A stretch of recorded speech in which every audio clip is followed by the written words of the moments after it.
Good morning, Ava.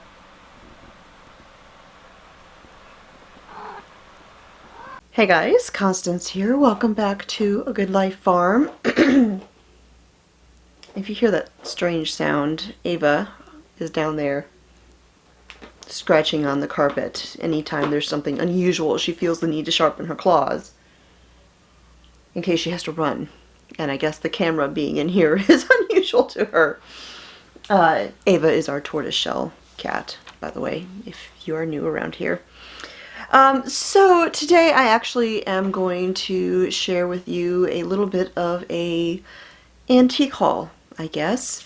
Over the past few weeks I have brought home a few finds that I have gotten from antique stores because I love antiques. When it comes to shopping is just not much my thing, except when it comes to antiques. I love going antiquing.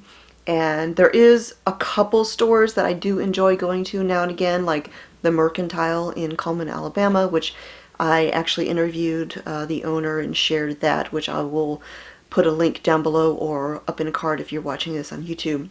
But the kind of running theme with those is old style, old-fashioned, things like that. And those are the things I love. I don't really care to go clothing shopping, although it is a necessity. Going to malls practically gives me hives. It's not me, but I could spend all day in an antique store.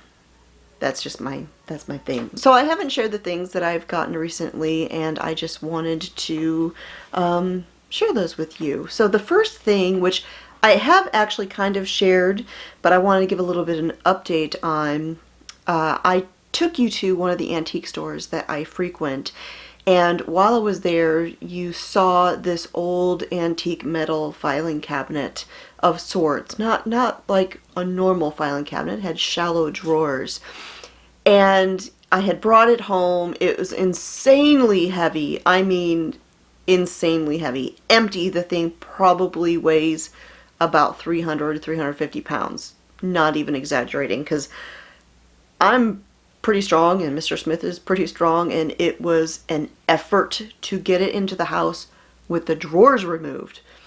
So when I had shared that cabinet, I had mentioned that I had something in mind for it, and many of you guessed correctly. You knew exactly what I got it for. Seeds.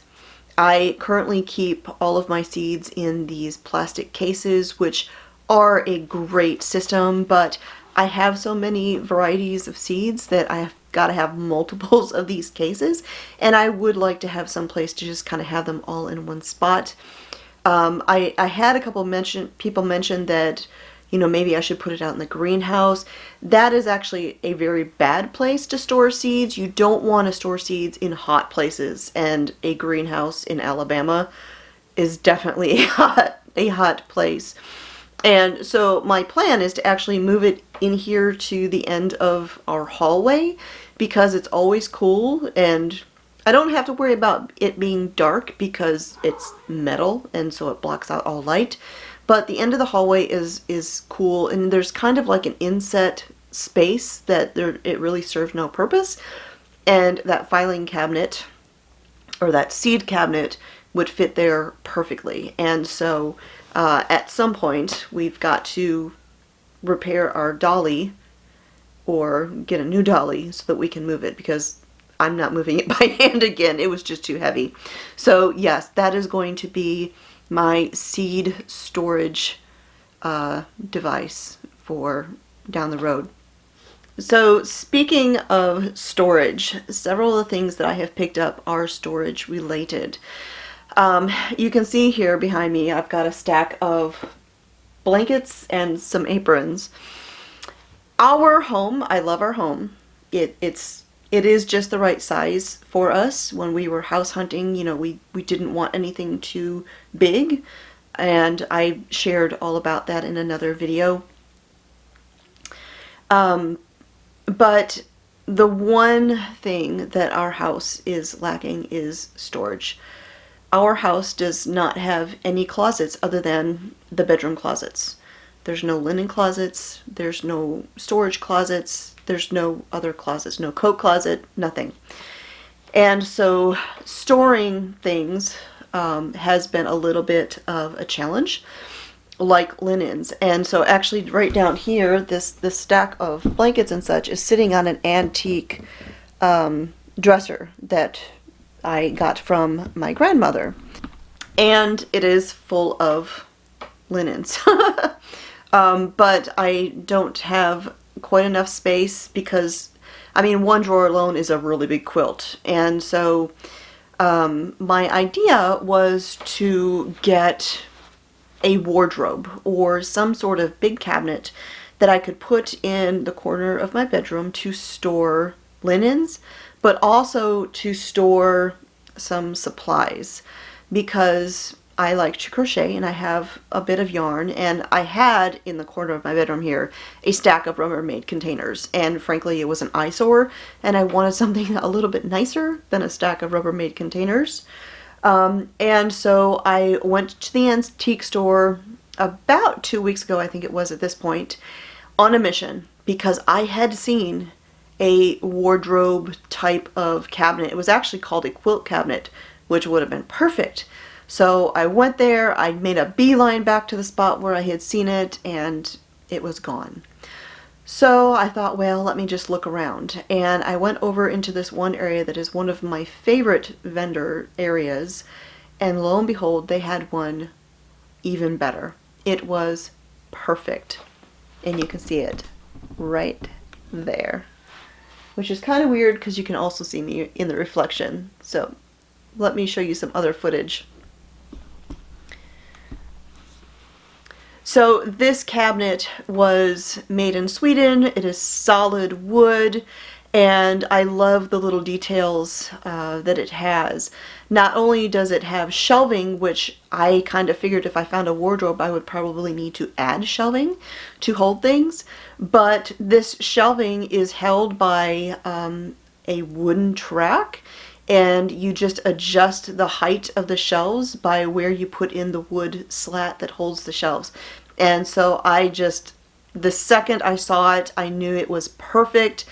It was less than the other one that I had intended to buy. So I got it for a really good deal. The issue is, of course, that I realized when I brought it in and started loading it up, I had more yarn than I thought I did. And so I don't really have the space to put all of these extra blankets that I have sitting here on the dresser like I thought I would. Yes, so I don't know, maybe I'll start looking for another one that I can maybe put over in the other corner of my bedroom. I don't know, we'll see. We'll figure it out. But maybe if I find one for a really good price, I might do that. But I was in love with this cabinet, and I love the old mirror that's on the front with the crackling in the glass. And not only, you know, was it all in really good condition and very solid, but it even had the key, because the giant door has a key lock, and so does the drawer down at the very bottom. And a lot of times when you find antiques like that, the keys have been long lost, and it actually had it. So that was pretty neat.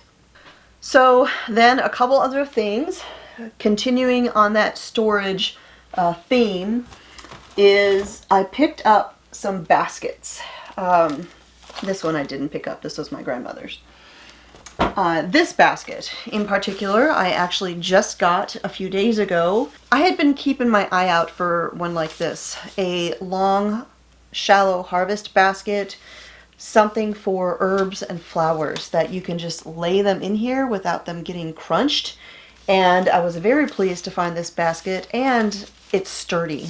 You know, a lot of times you'll find baskets that it's like they're not really designed to be used. They're just designed to look at. And so this one is solid. Not that flowers and herbs are very heavy, but I mean, if you're using it, you want it to hold up. So I found this one for a very cheap price. Very happy about this one. And actually the rest of these antiques are all generally greenhouse and growing related.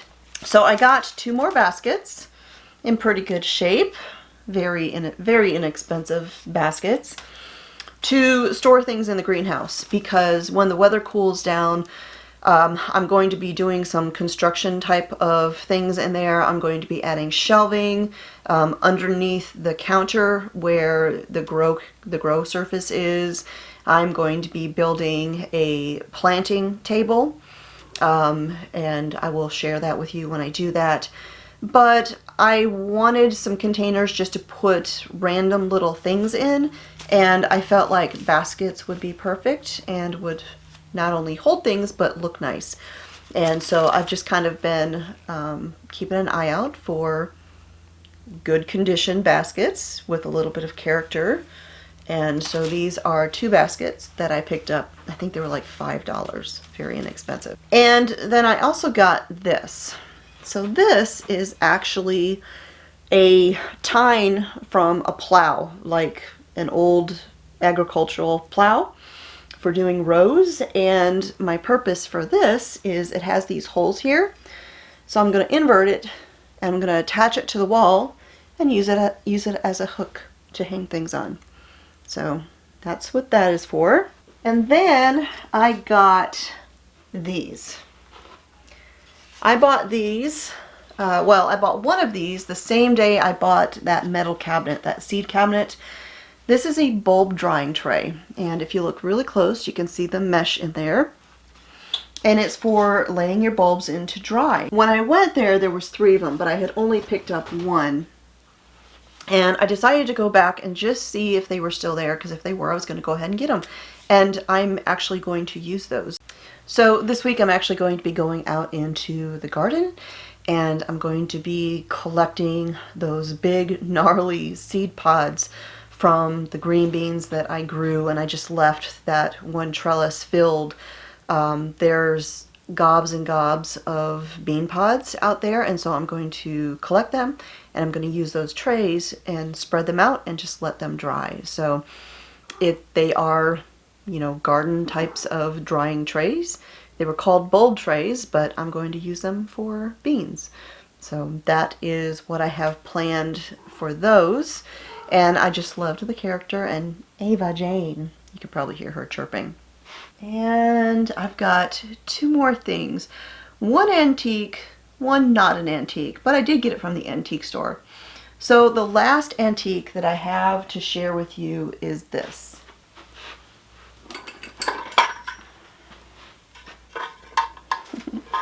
So this is from like a DoubleTree for plowing with a horse or donkey or ox or what have you out in the farm fields. And the price on this was dirt cheap.